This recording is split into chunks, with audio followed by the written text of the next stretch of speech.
Buenas tardes a todos. Bueno, días todavía, aún no son tardes ya casi. Aquí otra vez yo. En este caso, pues ya que estamos en este periodo de vamos a ver a quién le estamos tirando tierra, yo creo que podemos ahora hacerlo a este pasguato de Quetzal que, honestamente, al igual que Café Kioto, dudo mucho que vaya a venir a presentarse aquí o a decir algo, pero bueno, no pierdo nada con decirlo. Si hablara para que me escuchase esa clase de gente, preferiría quedarme callado, pero en fin. Entonces, ¿de qué va esto? Este sujeto hizo un video hace poco con una colaboración con Café Kioto, bueno, colaboración más o menos, en el cual intentaba argumentar que todos en este tiempo somos postmodernos, en un intento muy infantil de llevarle la contraria a Jordan Peterson, el cual se la pasa constantemente criticando que la posmodernidad esto y que la posmodernidad aquello. Bueno, yo no voy a meterme en la materia de su video, pero voy a ir un paso más allá. Y la cosa es lo que sigue. Yo no puedo ser algo que no existe. Verán, el primer error de este sujeto es asumir que la postmodernidad es algo que está anclado necesariamente al tiempo, y eso es un severo error.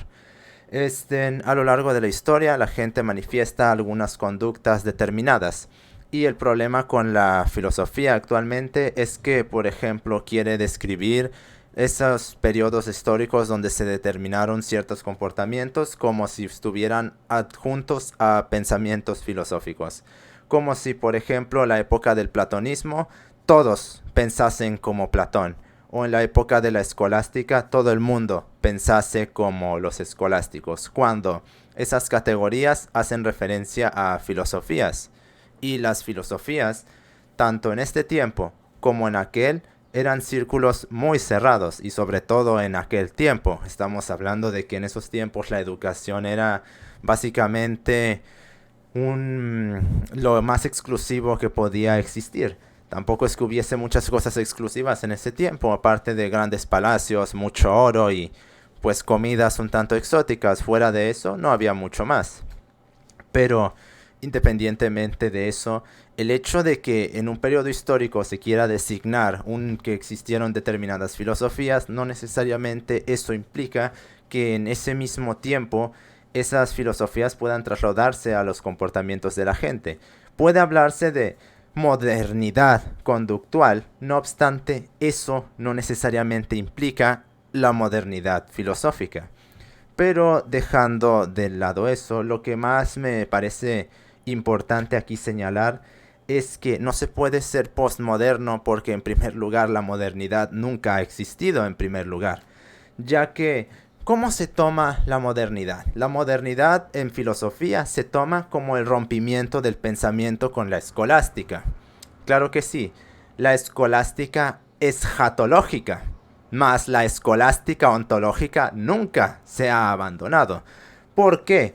Porque el pensamiento escolástico, y sobre todo el escolástico escatológico, no escatológico, es jatológico con J. Así les cueste más trabajo, se pronuncia así, y así suena un tanto extraño.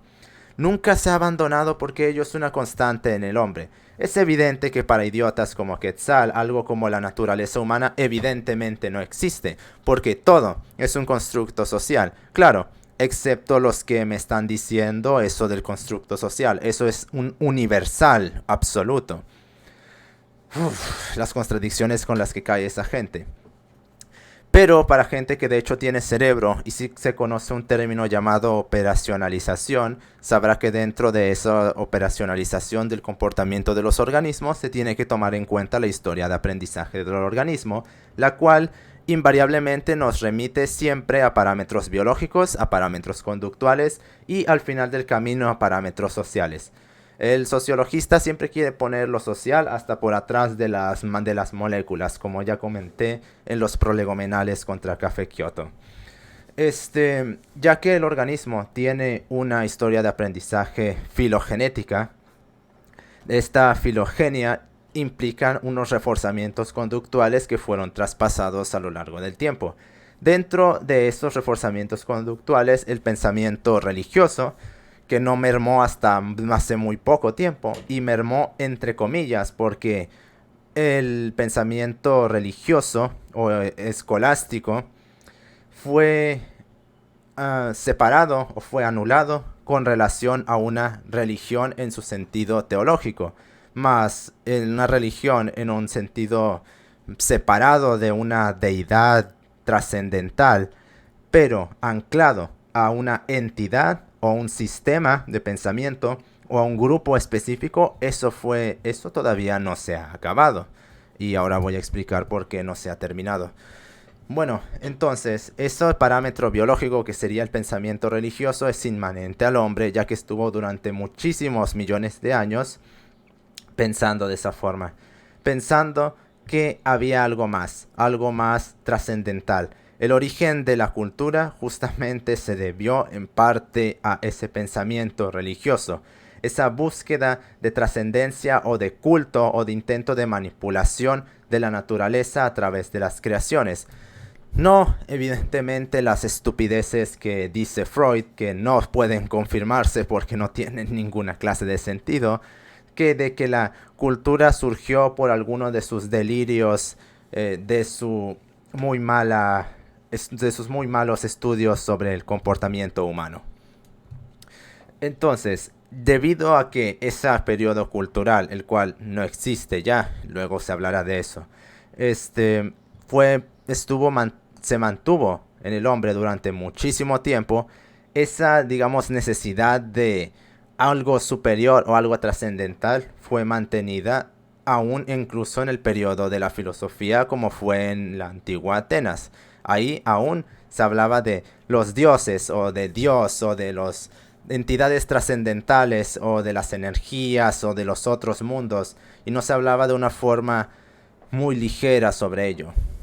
No se hablaba simplemente como se habla en estos tiempos. Esto es algo que me causa mucho fastidio.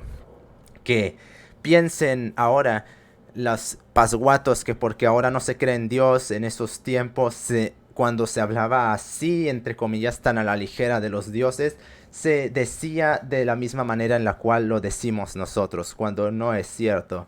Dios era algo tan axiomático en esos tiempos que era siquiera ridículo dar razones sobre ello o cuestionarlo. El propio Michel Eykem de Montaigne, en sus ensayos, dice que las cuestiones de Dios son tan complejas y tan infinitamente superiores a la razón humana que no deben de ser simplemente cuestionadas ni analizadas porque no serán entendidas.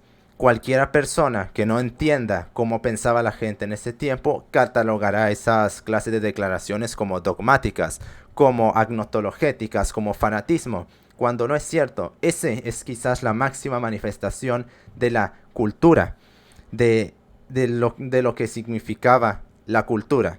Esa forma de pensar casi fantasiosa, mágica, dogmática y fanática, eso es lo que era la cultura.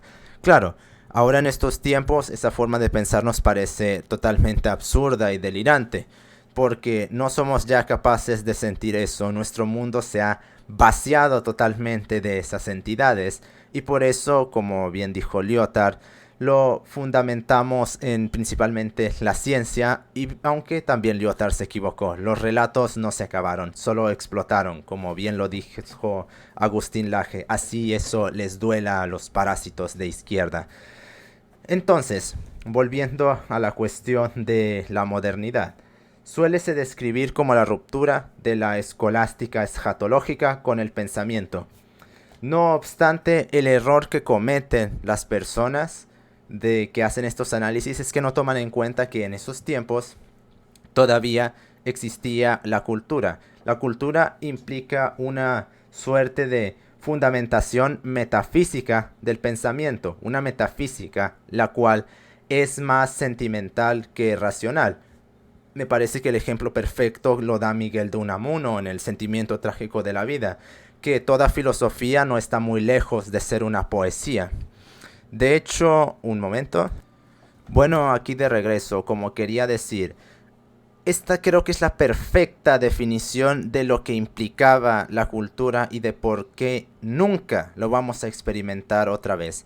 En este video del último Kiris, últimamente me estoy fundamentando mucho en este sujeto, menciona que ningún ismo, por más exótico que sea, te va a salvar. Y me parece que hace un comentario muy importante y preciso sobre la cuestión.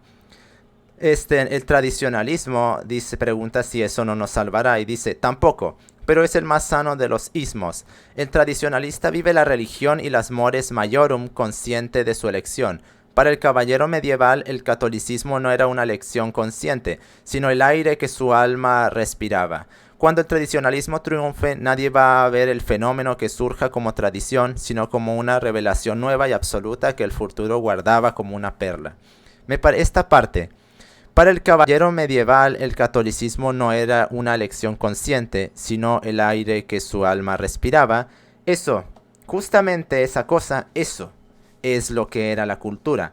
Y los pasguatos que dicen que, ¿cómo se llama? Descartes rompió con todo eso, no están dándose cuenta que lo único que hizo él fue sacar al pensamiento de la escolástica, pero de la escolástica escatológica, más no de la escolástica ontológica, que no necesita el soporte de una religión, digamos, tan grande, o de las grandes religiones como podrían ser el catolicismo, el cristianismo, el islam o el budismo, sino que implica una pivotación de esa clase de sistemas religiosos a un sistema teológico separado de esa clase de interpretaciones de deidades, creando una idea o una substancia o una materia o un algo, un noumen o un lo que se quiera designar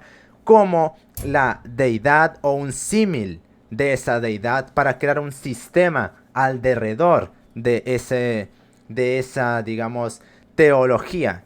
Y eso es lo que se fue haciendo desde Descartes. Él no rompió a la escolástica, sino que simplemente la transformó en otra cosa. Y eso siguió se demostrando como por ejemplo, el liberalismo de Kant hipostasía a la libertad como Montaigne hipostasía a Dios o las deidades, o como lo haría Santo Tomás de Aquino con Dios.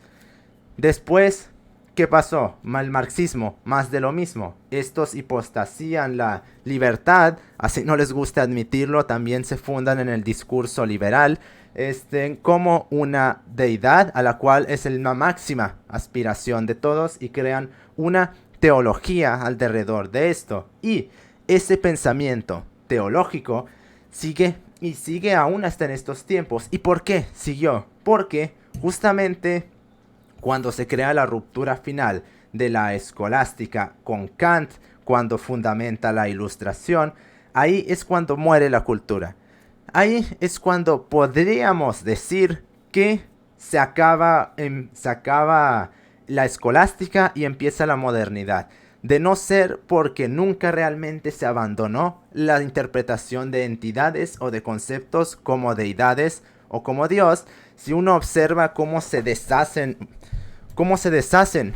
esos autores nombrando a esas entidades, a la revolución proletaria o a la revolución científica o a todos sus conceptos o ideas o a los fundamentos ontológicos de su sistema, verá que siempre se refiere a ellos casi como si pudiese intercambiarse cualquiera de ese concepto nuclear con Dios sin ningún problema y sonaría exactamente igual que un texto escolástico del siglo XIII, del siglo XII. Ese pensamiento no acabó ni acabará, justamente porque es una necesidad del hombre pensar así. El hombre necesita de una religión y si las mayores se acabaron, va a fundamentar la suya propia. Es por esto que es un severo error pensar que algo como la escolástica se acabó y que Descartes la superó. Él no superó absolutamente nada, simplemente la modificó en otras formas. Es por eso que es un error hablar de modernidad como superación de la escolástica cuando nunca ha sido superada.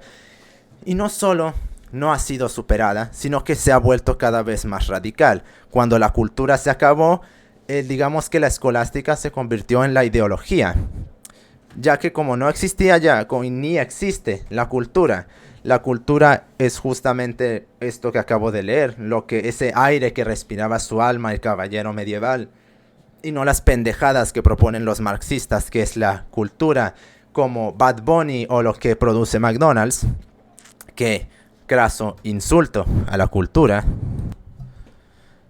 Y ya que se creó esa ruptura con la cultura gracias a la hipostatación de la libertad en la Ilustración, ese pensamiento y esa necesidad religiosa del hombre no desapareció, se convirtió en la ideología.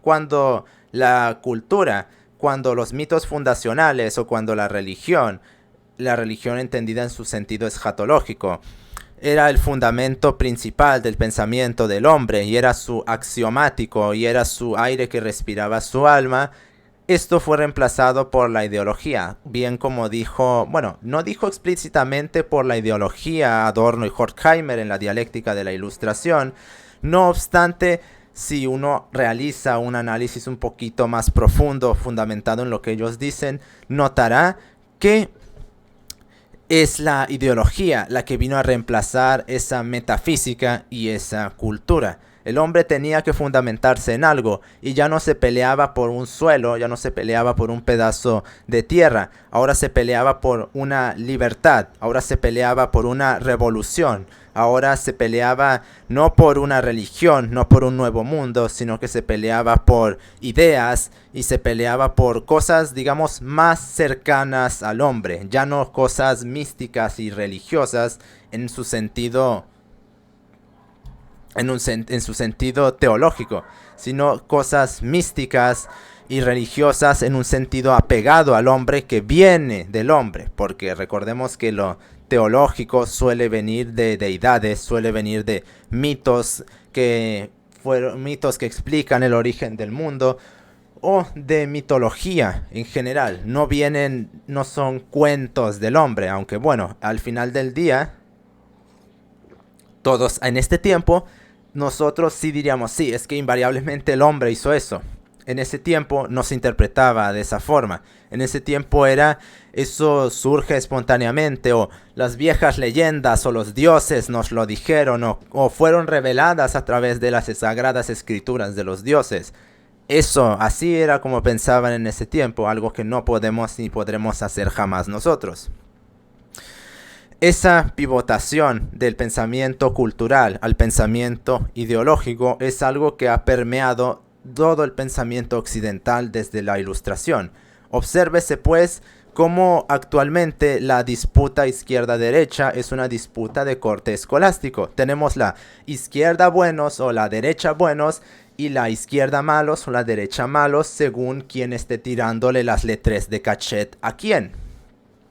Ese pensamiento de que estamos nosotros los buenos dirigiendo al reino de los cielos a los hombres y ya los malos que los corrompen y los van a llevar al infierno no ha desaparecido y no va a desaparecer nunca. Y de hecho, en lugar de supuestamente hacernos mejor, la pérdida de la cultura lo único que hizo es enfrascarnos en estupideces, en disputas sin sentido, en defensas de sistemas totalmente delirantes. Ahora que mencionamos a Café Kioto, una joyita, que las diferencias de fuerzas entre hombres y mujeres es un constructo social. Claro, no es como si las diferencias en las densidades óseas y en la estructura musculoesquelética del hombre le permita tener más músculo que la mujer y por lo tanto mayor fuerza. No. Todo eso es un constructo social, bonito sociologismo físico ahí otra vez, donde lo social va atrás de las moléculas y hasta atrás de la energía incluso, porque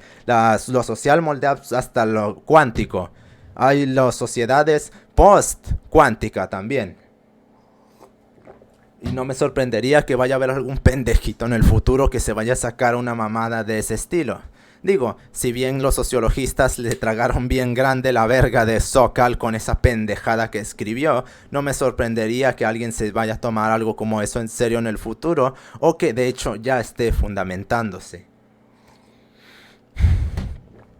Por lo cual, habiendo dicho todo esto, yo no puedo ser postmoderno, primero porque esa corriente de pensamiento te implica que te adscribas a una forma de pensar específica que solo puede ser, solo la puede tener los filósofos, porque no es como si tú le vayas a preguntar a alguien afuera y sepa qué es lo postmoderno o qué es lo moderno en primer lugar, o esa persona de hecho cumpla con los parámetros de la filosofía postmoderna, que incluso los propios postmodernos ni siquiera se molestan en de poder definirse. ¿Qué definición dan de la postmodernidad?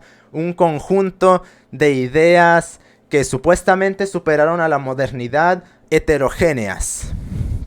Bueno, eso no es una forma de definir absolutamente nada, pero yo sí propondré algo. Lo que llaman posmodernidad no es sino un subterfugio para no decir que son postestructuralistas. Algo que no les convendría mucho, ya que el postestructuralismo básicamente es una ideología filosófica la cual propone que no existe ningún marco de referencia absoluto, excepto el marco de referencia absoluto que dice que no hay marcos de referencia absolutos. Sí, ya saben, todas estas pendejaditas de que todo es subjetivo, nada está anclado a nada, la realidad no existe, el cuerpo es moldeable en absoluto por la sociedad, moral igual a bad, tradicionalismo bad, destruyamos todo Occidente. Sí, básicamente es marxismo radicalizado, el postestructuralismo, ya que dentro de su núcleo está, aparte de que se es desarrollado en su totalidad por parásitos marxistas como Foucault, como Guattari, como Derrida, como Bátimo, todos apuntan siempre a la misma mierda de que destruyamos todo el orden social, como bien dice Marx en el panfleto del Manifiesto Comunista. Por lo cual, en lugar de hablar de postmodernismo, habría que hablar de postestructuralismo, y más que hablar de postestructuralismo, no sería sino un estructuralismo escatológico, un estructuralismo escolástico. Ya que, como ya hice un en vivo hace rato, todas esas estupideces de post, de anti, de neo, no son sino más de lo mismo con otro nombre que lo único que hacen es estar contaminando el lenguaje. Por lo cual, más que hablar de postmodernismo, habría que hablar de estructuralismo escolástico, y más que eso no podemos catalogar absolutamente a todas las personas con esa forma de pensar. Digo, el mero hecho de pensar que hay horizontes ontológicos referenciales o que de hecho el mundo, la realidad existe, ya me hace que no sea yo estructuralista escolástico. Por lo cual se caería el discursito estúpido de intentar hacer un universal a la supuesta postmodernidad. Yo, en lugar de hablar de postmodernidad, yo antes le llamaba a esto la condición postromántica, que era una mezcla del romanticismo del sistema del arte del siglo XVII, que explícitamente decía: mandemos la razón a la mierda para que la voz del corazón sea más pura y escuche con mayor pureza las cosas que ofrece la sacrosagrada naturaleza, y evidentemente entendiendo esa naturaleza con toda esa basura metafísica y no con sus implicaciones físicas y químicas. Porque me parecía que estos sujetos perfectamente entraban en esa descripción de mandemos la razón a la mierda por la voz del corazón, ya que eran movidos ideológicamente, o al menos pensaba en ese tiempo eso, por ideales que sentían más que razonaban. Ahora es más, de hecho, todo lo contrario. No eran ideales que sentían, eran ideales con los que manipulaban a la gente para obtener dinero. Todo parásito marxista en el final del día no es más que un vil manipulador, el cual se llena mucho el hocico de malvados burgueses para él vivir como un parásito burgués. Porque qué curioso que prácticamente todos los teóricos marxistas viven como reyes y ganan muchísimo dinero. Claro, mientras denostan a las mismas instituciones con las cuales usufructúan. ¿Cuántos de estos parásitos marxistas vivirían como viven de no ser por las editoriales que se crean gracias al malvado sistema capitalista, o a toda la tecnología que ha sido creada gracias al malvado sistema capitalista? Gracias. Gracias al malvado sistema capitalista, el cual creó las calles, creó la tinta, creó las hojas, creó la infraestructura, creó la tecnología, creó las instituciones y al final del día creó prácticamente todo lo que permite que la mierda esa que están escribiendo sea distribuida así. Y también el mismo internet en el cual la gente ve sus conferencias, porque si no existiera internet, estos idiotas que se la están cromando, por ejemplo Slavoj Žižek, no sabrían quién cojones es ese pendejo, porque no sabrían de que alguien que vive en un puto país perdido en medio de Europa del Este. Sí. Y es el mismo patrón que se repite con todos estos parásitos marxistas. Todos dicen capitalism bad, pero tienes a Diego Rusarín vendiendo camisetas, vendiendo su mercancía. Tienes a Quetzal diciendo capitalism bad, pero se va y se crea un avatar para hacerla de VTuber, cuando esa industria es nefasta y asquerosa más no poder, y es quizás la máxima representación del pensamiento capitalista. Tienes a Café Kyoto diciendo más de lo mismo, cuando todos sus videos parecen que los produjo un director de Hollywood, y ahí no hay poquita plata metida en hacer cada uno de ellos. Habría que ver quién chingados está financiando a ese pendejo, porque unos videos de esa calidad no los hace cualquier persona. Ahí requieres a un profesional y ese tipo no tiene la pinta de serlo. Y así se repite una y otra vez. Para ponerle un punto final a esto, solo puedo ser lo que él dice si yo pienso que la realidad no existe. Pues yo pienso que la realidad sí existe, por lo cual se acaba ese mal intento de universal que intenta formar, evidentemente forzando su parasitario sociologismo, y termina quedando como lo que es cualquier marxista, un parásito manipulador que siempre intenta, con todo el ahínco del universo, granjear más poder para llenar su pozo a costa de todos los que supuestamente dicen defender, mientras van y les besan el culo a los capitalistas que supuestamente odian, pero que en realidad buscan imitar y hasta ser ellos mismos. Como nota adicional sobre esto, no vivimos en la época de la máxima razón ilustrada que la malvadita religión intenta impedir. Ya bien lo dijo Durkheim en la división del trabajo social. Esa forma de pensar, el pensamiento religioso, fue en su tiempo, dijo, decayó prácticamente en su totalidad. Y mira que te lo dice hace más de 100 años el tipo. En ese tiempo se decía eso. En este tiempo directamente podríamos decir que no existe. Pero en algo sí están en lo correcto estos tipos. Sí, hay una religión la cual está creando un impedimento del progreso. Y es la religión marxista, la religión liberal y sobre todo la religión tratadista, que versa meterse los tratados científicos en la cabeza, sacarse el cerebro. Porque muchos science esto, mucho progreso lo otro, y terminan actuando peor que malditos tribalistas, ya que al menos ellos sí tienen un horizonte de referencia claro y saben que el mundo existe porque esto no está sujeto a nuestra interpretación. Si el mundo no existe y no hay ningún horizonte de referencia válido, ¿por qué entonces hablan? Por lo que entonces eso debería de implicar que nada de lo que digan tiene ninguna referencialidad válida, por lo cual son puras palabras tiradas al aire, lo cual deja en claro que ustedes, ni siquiera ustedes mismos, realmente creen en lo que están diciendo, porque si creyeran realmente en lo que dicen, su único objetivo sería colgarse. ¿Qué clase de mundo es ese en el cual no hay ningún horizonte de referencia válido, o en el cual ni siquiera la realidad existe? Esas delusiones estúpidas de que se tiene que confirmar el mundo externo ya se quedaron muy atrás.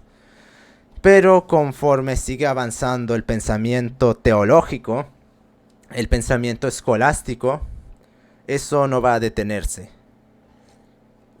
Observen pues el sistema del arte. ¿Qué se pintaba hace 100 años? Las pendejadas, los cubitos de colores de Kandinsky.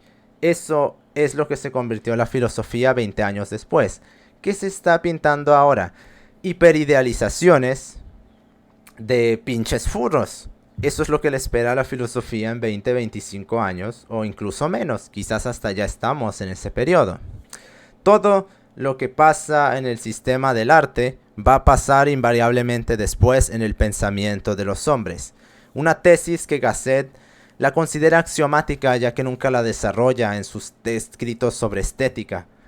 Él dice eso en un renglón o dos más o menos y nunca lo desarrolla otra vez. Lo cual es una tragedia porque es verdadero, pero habría que explicar con más detenimiento por qué lo es. Pero eso ya es materia para otro ensayo.